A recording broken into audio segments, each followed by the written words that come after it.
Je m'appelle Anna. J'ai 25 ans et je travaille comme architecte. Tout en m'acquittant de mes tâches dans un cabinet d'architecture locale, je passe mes journées de repos à me détendre en lisant des livres. Mon enfance a été incroyablement tumultueuse, ce qui contraste fortement avec ma vie paisible actuelle. Et la personne qui m'a apporté le bonheur n'était pas mes parents biologiques, mais ma tante qui est toujours joyeuse et débordante d'amour, de 12 ans mon aînée. Aujourd'hui, je souhaite évoquer les précieux souvenirs que j'ai eus avec elle. Enfant, j'ai été traitée froidement par mes parents sévères, surtout en première année. Faire une erreur aussi simple.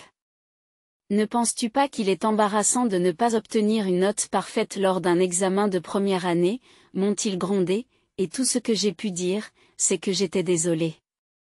Ah, pourquoi un tel enfant est-il né chez nous, disait ma mère, déçue. Leurs soupirs étaient douloureusement déchirants. Ne répondant pas à leurs attentes, j'étais un mélange de frustration et de tristesse. Je suis né dans une famille de médecins, dans un quartier résidentiel chic d'une ville de province, d'un père médecin et d'une mère infirmière.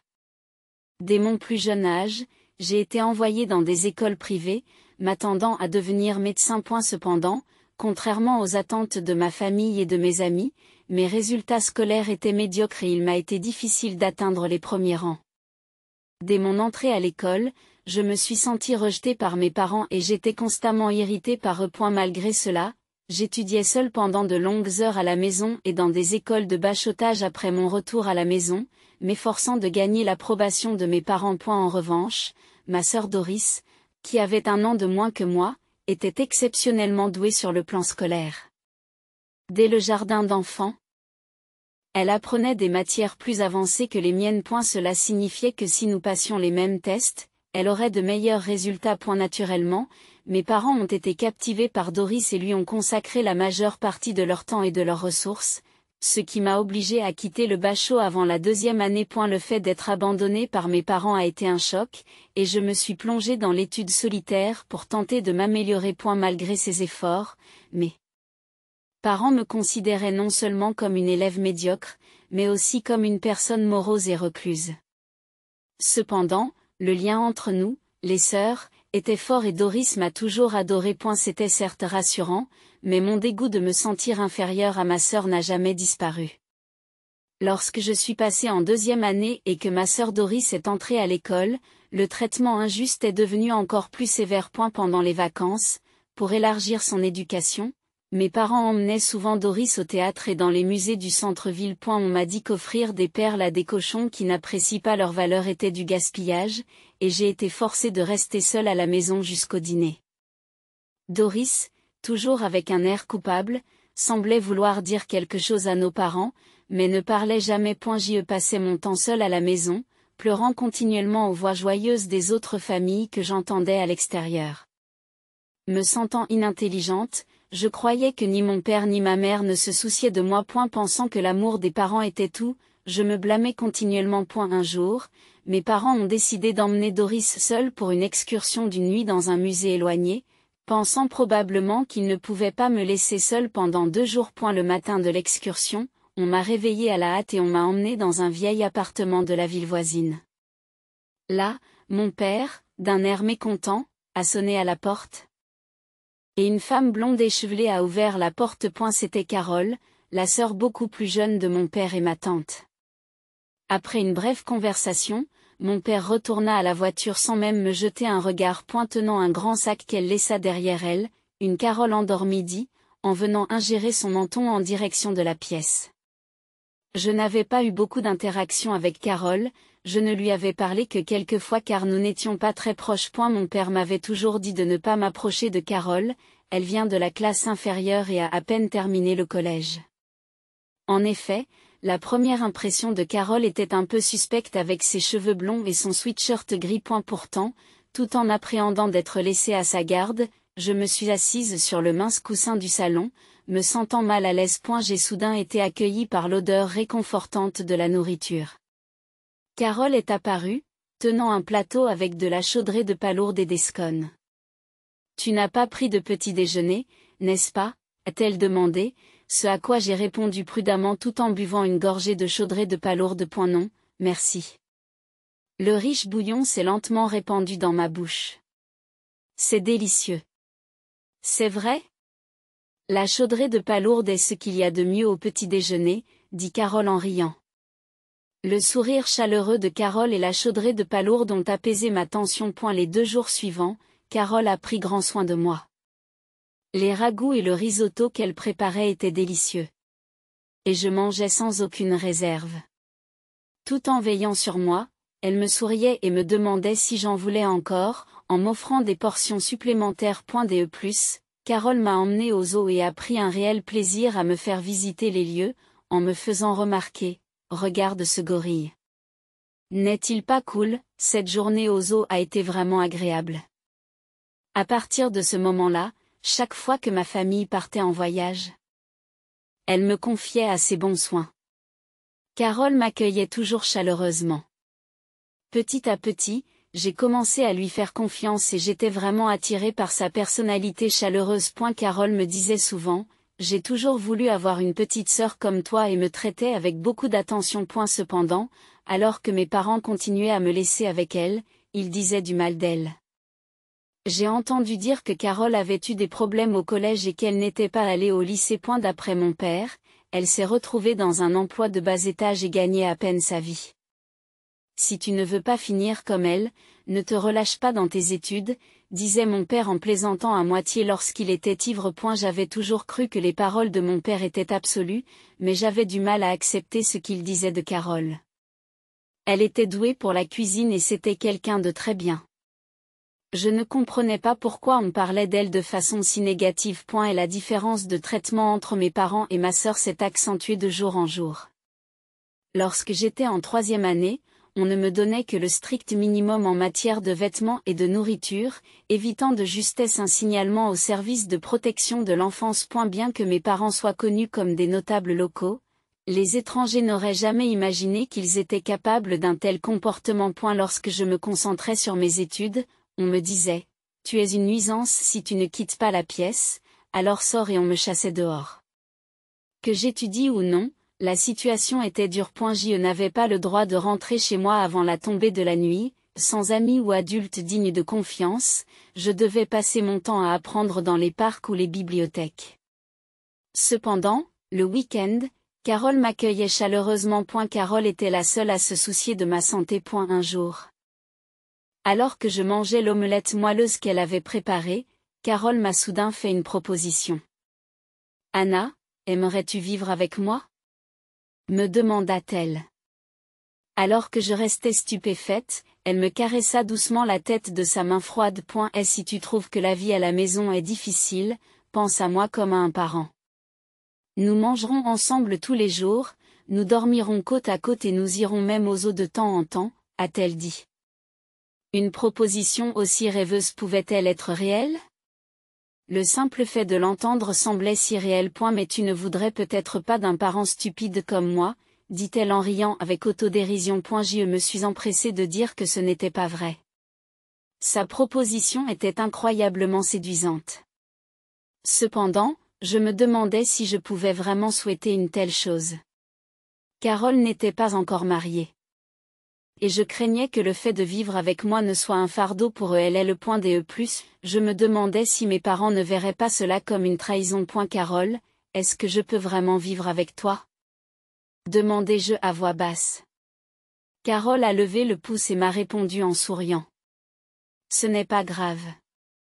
D'accord, c'était un moment irremplaçable. Je souhaitais vivement devenir une famille avec Carole et j'ai pris ma décision. Plus tard, Carole en a parlé à mes parents. Mais leur opposition à ce que je vive chez elle était étonnamment forte.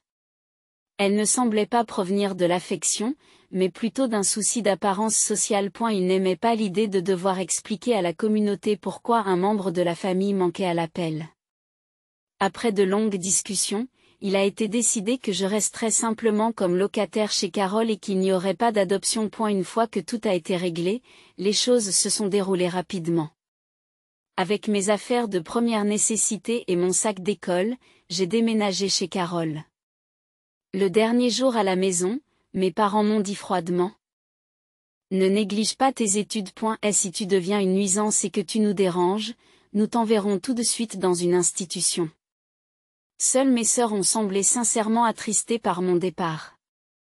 Mais même ma jeune sœur sentait que notre famille me négligeait point en me disant au revoir en pleurant. Elle m'a dit, « Grande sœur, je t'aime. » Bien que j'éprouve encore des sentiments pour ma famille, les larmes de ma sœur m'ont fait de la peine. Lorsque je me suis présentée devant Carole avec des sentiments mitigés, elle m'a accueillie avec un sourire radieux et s'est exclamée, « Yey, je suis si heureuse que tu sois venue habiter chez moi. » À ce moment-là, je me suis juré de fonder avec Carole une famille dont nous n'aurions pas à rougir. Commencer une nouvelle vie avec Carole n'a pas été sans difficulté.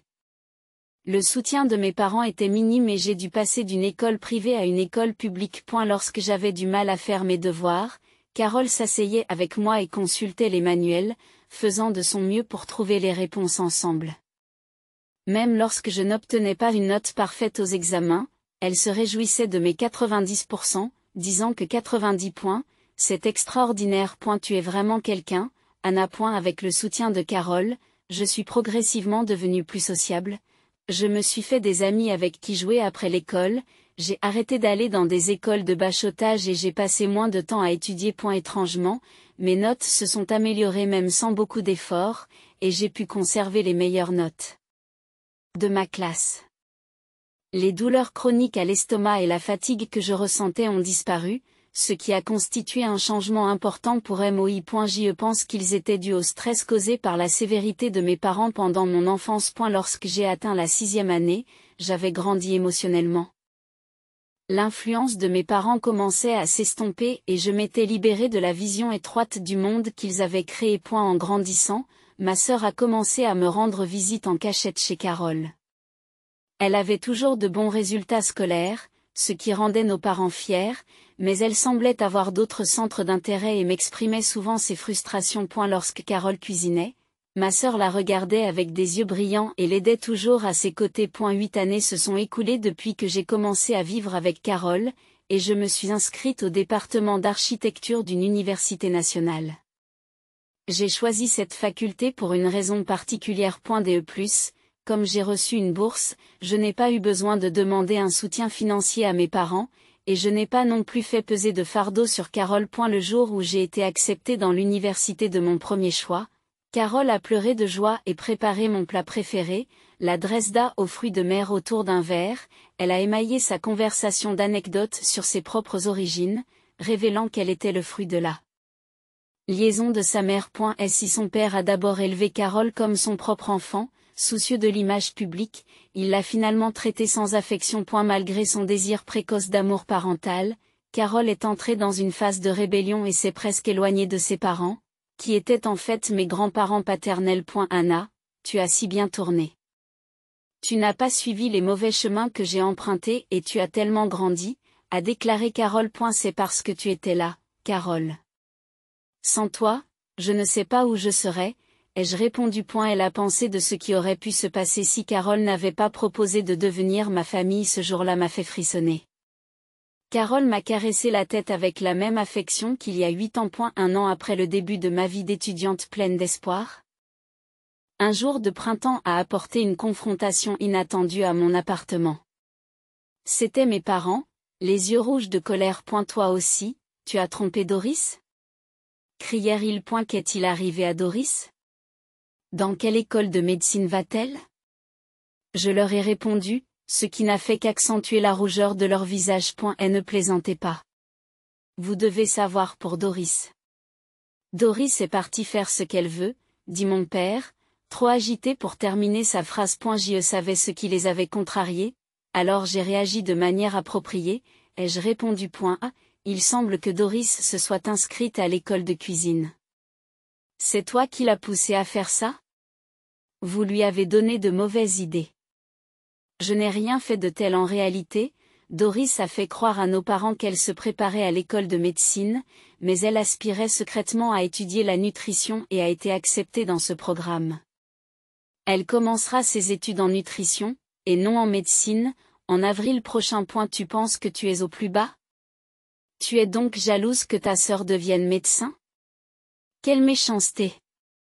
M'accuse ma mère avec colère. Ce n'est pas vrai. Doris a choisi sa voie toute seule.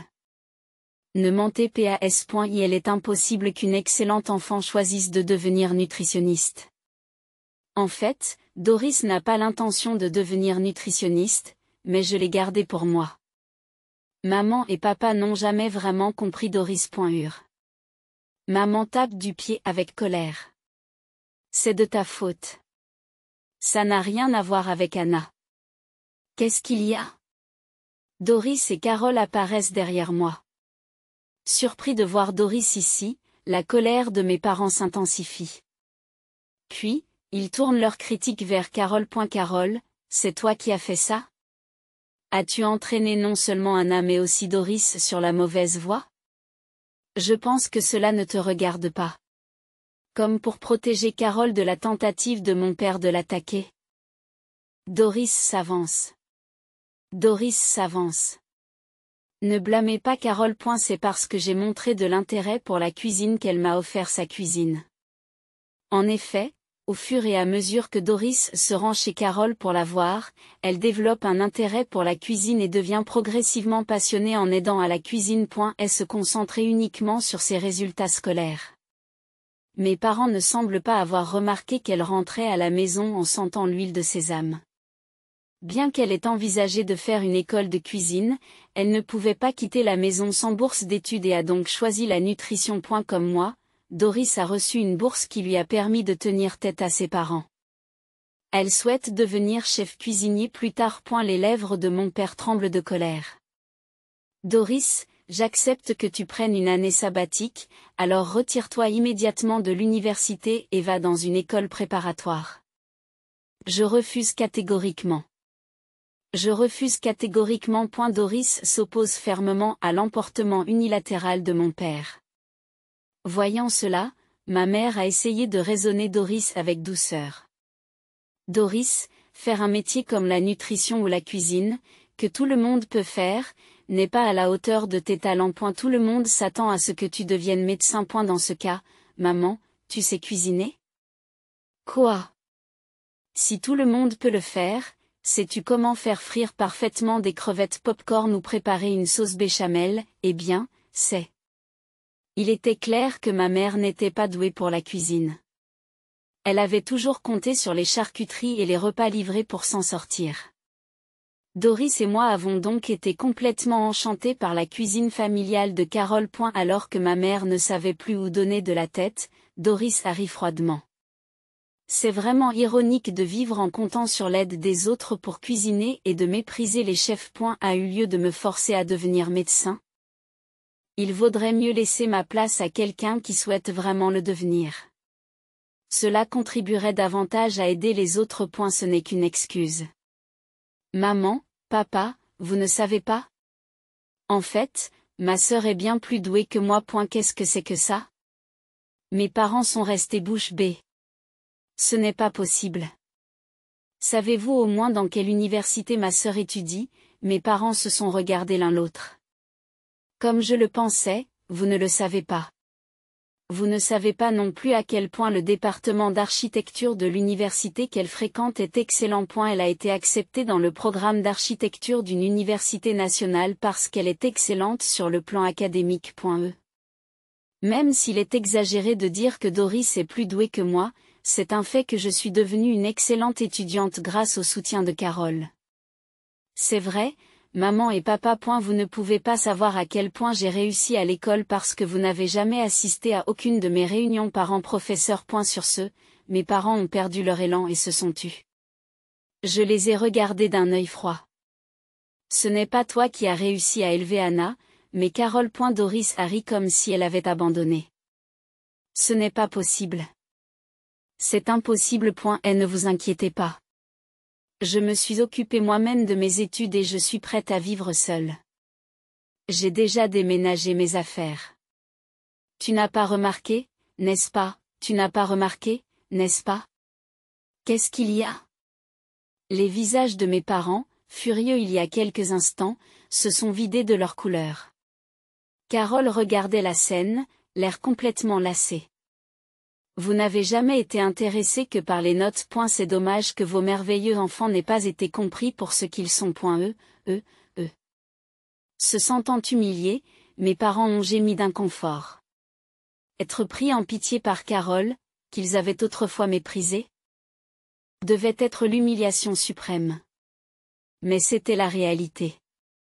Mes parents ne trouvèrent pas de mots pour répliquer. Ce jour-là, Doris a fini par quitter la maison avec l'aide d'un ami, pour s'installer dans un autre état, à plus de 5 heures de route. Je ne m'attendais pas à ce que cet incident améliore le comportement de mes parents ou les fasse reculer face à Doris et moi. Lorsque j'ai entamé ma 2e année d'université, mes parents m'ont soudainement appelé. Je n'arrivais pas à me débarrasser d'un sentiment inquiétant, quoi qu'ils disent. Je refusais catégoriquement de rentrer à la maison. Nous nous sommes retrouvés dans un restaurant qu'ils fréquentaient, mais lorsque Carole m'a accompagnée, mes parents ont clairement manifesté leur mécontentement. Dès que nous nous sommes assis, ils ont étalé sur la table de nombreux dépliants, tous provenant d'universités dotées de facultés de médecine. Qu'est-ce que c'est que ça? Nous vous donnons la possibilité de retenter votre chance à l'école de médecine. N'est-ce pas une bonne affaire? Nous vous offrons une chance de vous racheter. De montrer que tu peux surpasser ta sœur à cause de laquelle tu as été méprisé. Quelle tournure inattendue des événements. C'est idiot. Ils ne comprennent vraiment pas. Mais j'ai décidé de jouer le jeu, juste pour m'amuser. C'est vrai? Je suis si heureuse. Peut-être que je peux entrer ici en pensant que vous vous souciez tant de moi. Je devrais vraiment être reconnaissante. Mon père acquiesce, l'air satisfait. Le visage de ma mère s'éclaira également. Comme si cela pouvait être vrai. Je n'ai pas pu retenir mon rire et j'ai éclaté de rire. Ah! Ah ah ah! Qu'est-ce qui ne va pas? Je ris de voir papa si heureux. Prendre une telle proposition au sérieux? Impossible?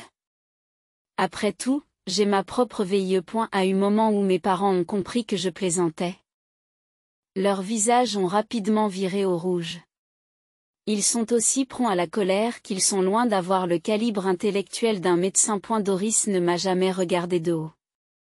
C'est vous qui nous avez toujours méprisés. C'est bien. De toute façon, je n'ai pas l'intention de tenter à nouveau l'école de médecine. J'ai répondu avec fermeté et une veine a palpité sur le front de mon père. Pourquoi Doris et toi ne comprenez-vous pas la noblesse du métier de médecin? Est-ce aussi la faute de Carole? Une fois de plus, mon père a dirigé ses reproches vers Carole. Il est complètement à côté de la plaque. Carole s'est contentée d'un sourire en coin. Mon frère, tu es si têtu. Qu'est-ce que tu as dit? Anna et Doris ne renient pas le travail des médecins, elles ont juste des passions ailleurs. Ce sont des professions comme l'architecture, la nutrition et la cuisine, que tout le monde peut soi-disant exercer.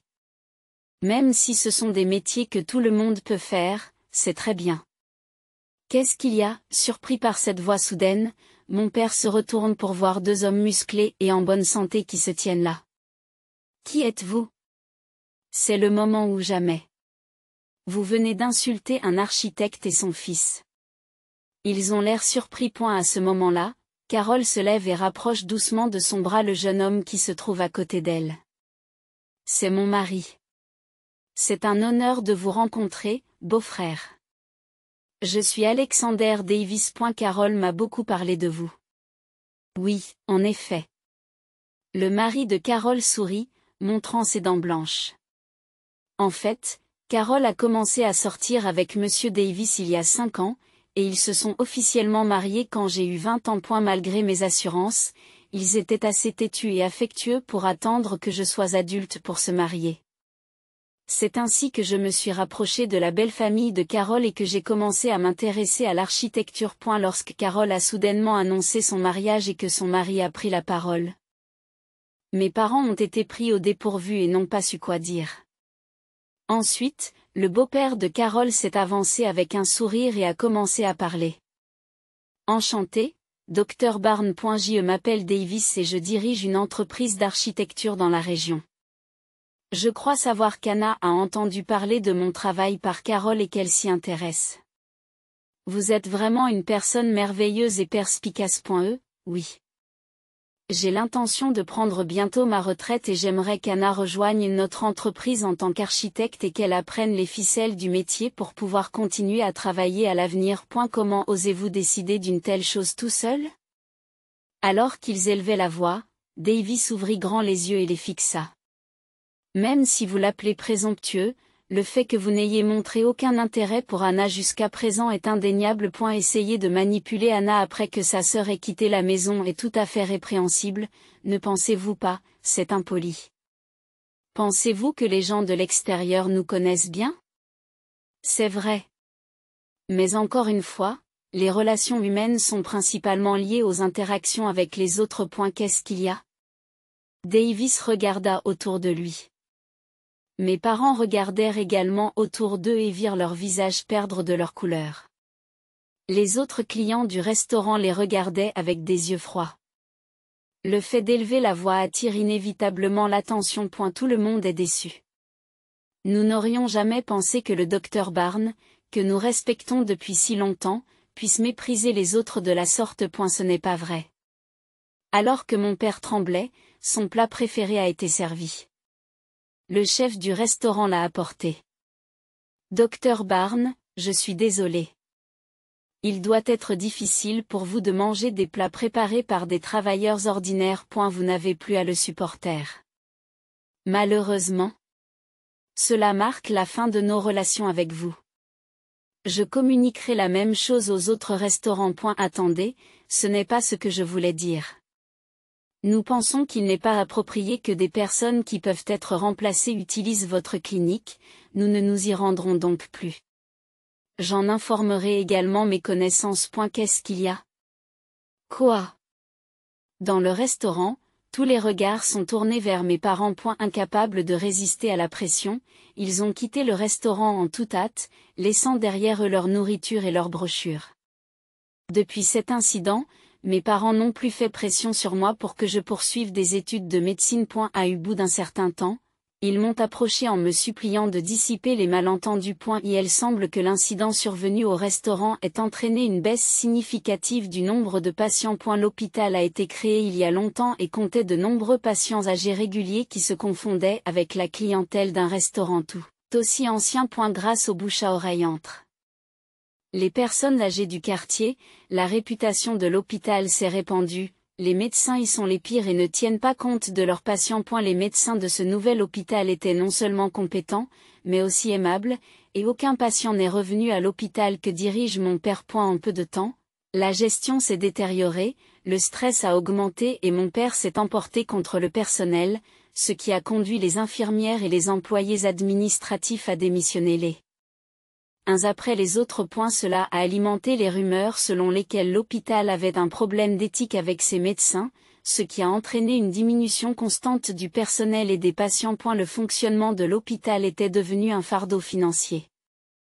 Mes parents pensaient que si je parvenais à dissiper les malentendus, tout le monde reviendrait, mais une fois qu'une mauvaise réputation s'est répandue, elle ne s'efface pas facilement. En fait, la majeure partie de la réputation était basée sur la vérité, il n'était donc pas nécessaire de la corriger.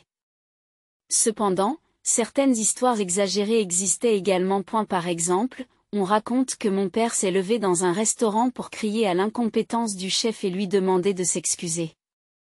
Bien que ce ne soit pas vrai, j'ai étrangement un souvenir comme si j'avais été témoin d'une telle scène. Finalement, l'hôpital familial a dû fermer ses portes, et des voix se sont élevées pour blâmer la famille.